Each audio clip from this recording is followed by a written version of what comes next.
Welcome back to United. Central യുണൈറ്റഡുമായി ബന്ധപ്പെട്ട് ഒരുപാട് കാര്യങ്ങൾ ഡിസ്കസ് ചെയ്യാനുണ്ട്. ഒത്തിരി നാളുകൾക്ക് ശേഷം നമ്മൾ ഇന്നലെ പ്രീമിയർ ലീഗിൽ ഒരു മത്സരം ജയിച്ചു. അത്ഭുത സംഭവമായിരുന്നു. അതുപോലെ തന്നെ കുണ്യ ഡൺ ഡീലാണെന്നുള്ള വാർത്ത ഇന്നലെ രാത്രി പുറത്തേക്ക് വന്നു.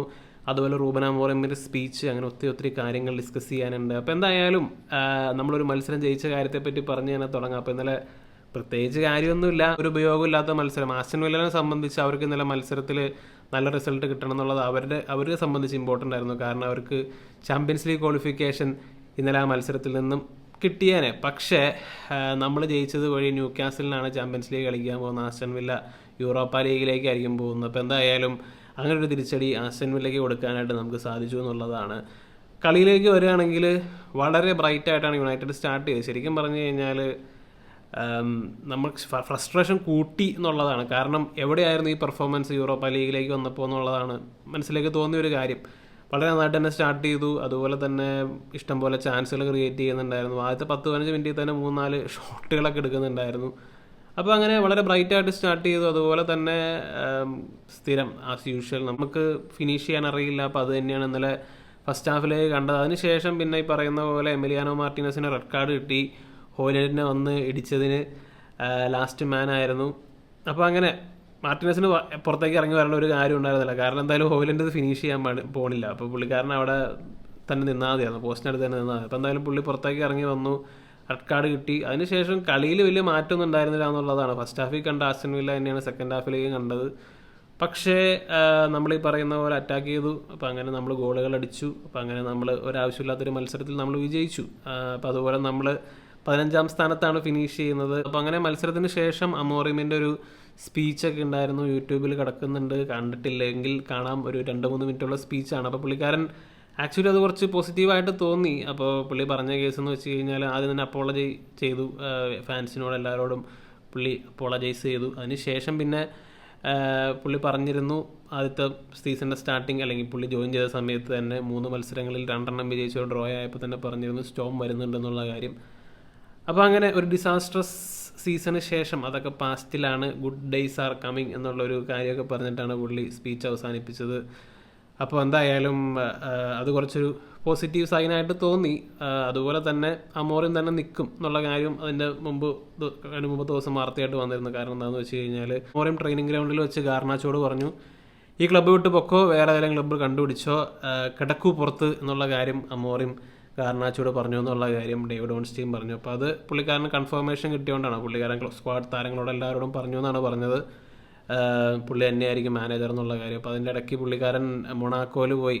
റാഡ്ക്ലിഫിൻ്റെ ബേസ് മൊണാക്കോയിലാണ്. ടാക്സി ഒട്ടിക്കാനായിട്ട് പുള്ളി മൊണാക്കോയിലാണ് ചെന്ന് കൂടിയിട്ടുള്ളത്. അപ്പോൾ അങ്ങനെ മൊണാക്കോയിലേക്ക് പുള്ളി പോയിരുന്നു യൂറോപ്പ ലീഗ് ഫൈനലിന് ശേഷം. അതിനുശേഷം തിരിച്ചു വന്നിട്ടാണ് കൺഫർമേഷനോടുകൂടി വന്നത് പുള്ളി തന്നെയായിരിക്കും മാനേജർ എന്നുള്ള കാര്യം. അപ്പോൾ അങ്ങനെ ഗാർനാച്ചോട് പറഞ്ഞിട്ടുണ്ട്. അതിനുശേഷം ഇന്നലത്തെ മത്സരം സ്റ്റാർട്ട് ചെയ്യുന്നതിന് മുമ്പ് തന്നെ ഒനാനയുടെ കാര്യത്തിലും വാർത്ത വന്നു. ഗാർനാച്ചോനെ അതുപോലെ തന്നെ ഒനാനോനെയും ഒഴിവാക്കാൻ പോവുകയാണെന്നുള്ള കാര്യം. അപ്പോൾ ഒനാനയും ഇന്നലെ സ്ക്വാഡിലേക്ക് ഉണ്ടായിരുന്നില്ല, അല്ലെങ്കിൽ മത്സരത്തിലേക്ക് ഉണ്ടായിരുന്നില്ല. അപ്പോൾ അങ്ങനെ അവർ രണ്ടുപേരെയും ചവിട്ടി പുറത്താക്കാനുള്ള പരിപാടിയാണ്. ഇപ്പോൾ ഗാർനാച്ചോയുടെ കേസിലേക്ക് വന്നു കഴിയുമ്പോൾ നമ്മൾ നല്ല പൈസ മേടിച്ചെടുക്കണം എന്നുള്ളതാണ്. 50-60 മില്യണെങ്കിലും മേടിച്ചെടുക്കണം. കാരണം കുറച്ച് വർഷങ്ങൾക്കുള്ള നല്ല ഗോൾ ഔട്ട്പുട്ടൊക്കെ ഉള്ളൊരു പ്ലെയറായിട്ട് മാറും. പക്ഷേ at this moment in time അവൻ്റെ ചെയ്തികളും അതുപോലെ തന്നെ ഓവറോൾ കഴിഞ്ഞ കുറേ നാളുകളായിട്ട് ഈ പറയുന്ന പോലെ സ്ക്വാഡിൻ്റെ ഇൻഫോർമേഷൻ ലീക്കാവുന്നു. അതുപോലെ തന്നെ പുള്ളിക്കാരൻ ചില സോഷ്യൽ മീഡിയ ആക്ടിവിറ്റീസ്, എസ്പെഷ്യലി സ്വന്തം പ്ലെയേഴ്സിന് അല്ലെങ്കിൽ കൂടെ കളിക്കുന്ന പ്ലെയേഴ്സിനെയൊക്കെ ഡീഗ്രേഡ് ചെയ്യുന്ന പോസ്റ്റുകളിലൊക്കെ പോയി ലൈക്ക് ചെയ്യുക. അപ്പോൾ അങ്ങനെയുള്ള ചില പരിപാടികളൊക്കെ ചെയ്യുന്നുണ്ട്. അപ്പോൾ ഇറ്റ്സ് നോട്ട് റൈറ്റ്. എന്തൊക്കെ പറഞ്ഞു കഴിഞ്ഞാലും, എത്ര നല്ല പ്ലെയറാണെന്ന് പറഞ്ഞു കഴിഞ്ഞാലും, പിന്നെ മാനേജറിൻ്റെ തീരുമാനങ്ങൾക്കെതിരെയൊക്കെ പബ്ലിക്കലി പറയാം. അത് ഇത്ര യങ് പ്ലെയറാണ്. അപ്പോൾ അതുകൊണ്ട് തന്നെ വേറെ എല്ലായിടത്തും പോട്ടെ.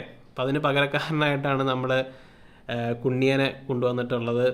കുണ്യയുടെ കാര്യത്തിലേക്ക് വരികയാണെങ്കിൽ ആക്ച്വലി ഒരു പോസിറ്റീവ് ഫീലിംഗ് ഉള്ളൊരു പ്ലെയറാണ്. പക്ഷേ യുണൈറ്റഡിലെ കാര്യങ്ങൾ നമുക്കറിയാവുന്നതാണ്. ഓവറായിട്ടൊന്നും ഹൈപ്പ് ചെയ്യുന്നില്ല, ഒന്നും പറയുന്നില്ല. വരട്ടെ, ടീമിൽ പെർഫോം ചെയ്ത് കാണട്ടെ. ഇപ്പം എന്തായാലും ഒരു പ്രീമിയർ ലീഗ് പ്രോവണായിട്ടുള്ള ഈ സീസണിൽ 15 ഗോളും 6 അസിസ്റ്റും നേടിയിട്ടുള്ള, അതുപോലെ തന്നെ കഴിഞ്ഞ സീസണിലും 10-ലധികം ഗോളും 7 അസിസ്റ്റും നേടിയിട്ടുള്ള പ്ലെയറാണ്. സോ ക്ലിയർലി ഇങ്ങനൊരു പ്ലെയർ വന്നു കഴിഞ്ഞാൽ നമ്മുടെ സ്ക്വാഡിൽ വലിയൊരു ഇമ്പ്രൂവ്മെൻറ്റ് വരുത്താൻ വരും. കാരണം അമോറിമിൻ്റെ സിസ്റ്റത്തിൽ പെട്ടെന്ന് തന്നെ സ്യൂട്ടാവുന്ന പ്ലഗ് ആൻഡ് പ്ലേ പ്ലെയറാണ്. അപ്പോൾ അതുകൊണ്ട് തന്നെ പുള്ളിക്കാരനൊരു 10 ഗോളെങ്കിലും അടുത്ത സീസണിലേക്ക് നേടാൻ സാധിച്ചു കഴിഞ്ഞാൽ, അല്ലെങ്കിൽ ഇൻപുട്ട് വരാൻ സാധിച്ചു കഴിഞ്ഞാൽ നമ്മൾ ഈ പറയുന്ന പോലെ ഒരു ടോപ്പ് 10 എത്തും എന്നുള്ളതാണ്.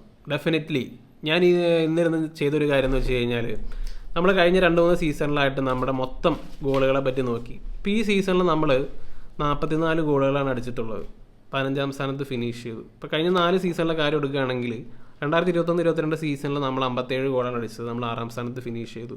22-23 സീസണിൽ ടെൻ ഹാഗിൻ്റെ അണ്ടറിൽ നമ്മൾ 58 ഗോളാണ് അടിച്ചത്, 3ാം സ്ഥാനത്ത് ഫിനിഷ് ചെയ്തു. അതിനുശേഷം കഴിഞ്ഞ സീസണിലാണെങ്കിലും 23-24 സീസണിൽ 57 ഗോൾ 8ാം സ്ഥാനത്ത് ഫിനിഷ് ചെയ്തു. അപ്പോൾ നമ്മൾ ശരിക്കും പറഞ്ഞു കഴിഞ്ഞാൽ ഈ 57, 58, 57 ആ റേഞ്ചിൽ ഇറങ്ങിക്കൊണ്ടിരിക്കുകയായിരുന്നു.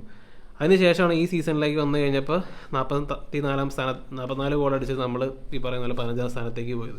അപ്പോൾ അതുപോലെ മറ്റ് ടീമുകളെ കമ്പയർ ചെയ്ത് കഴിഞ്ഞാലും അപ്പോൾ അല്ലെങ്കിൽ ടോപ്പ് പൊസിഷനിൽ ഫിനിഷ് ചെയ്ത ടീമുകൾ അവർ അടിച്ചേക്കുന്ന ഗോളുകൾ കമ്പയർ ചെയ്ത് കഴിഞ്ഞാലും നമുക്ക് ആ ഒരു ഏകദേശം ഒരു ഐഡിയ കിട്ടും. അപ്പോൾ നമ്മൾ ശരിക്കും പറഞ്ഞു കഴിഞ്ഞാൽ ഒരു 70 ഗോളിലേക്ക് ടാർഗറ്റ് ചെയ്യുകയാണ്. നമുക്ക് 70 ഗോൾ ഒരു സീസണിൽ അടിക്കണമെന്ന രീതിയിലേക്ക് ടാർഗറ്റ് ചെയ്യുകയാണ് നമ്മൾ ഡെഫിനറ്റ്ലി ഒരു ടോപ്പ് 6ലേക്ക് ചെല്ലുമെന്നുള്ളതാണ്. അപ്പോൾ അവിടെയാണ് ശരിക്കും പറഞ്ഞു കഴിഞ്ഞാൽ നമ്മൾ ഇമ്പ്രൂവ് ചെയ്ത് കഴിഞ്ഞാൽ അല്ലെങ്കിൽ പ്രൂവൺ ആയിട്ടുള്ള ആൾക്കാരെ കൊണ്ടുവന്ന് മാറ്റം വരാൻ സാധിക്കുകയാണെങ്കിൽ നമ്മൾ ഡെഫിനറ്റ്ലി നമ്മൾ ടേബിളിലേക്ക് മുകളിലേക്ക് പോകുമെന്നുള്ളതാണ്. അപ്പോൾ എന്തായാലും ഡിലാപ്പിൻ്റെ കാര്യമൊക്കെ വീണ്ടും പറയുന്നുണ്ട്.